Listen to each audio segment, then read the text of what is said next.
Here we have a Lennox Elite. It is a 2013 5-ton.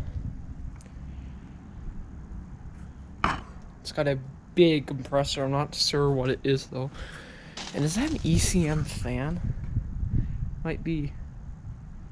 I can't tell. It's an XC14. I'll have to decode that SEER later. I'll put that in the title of the video, I guess. And yeah, this is a nice unit actually.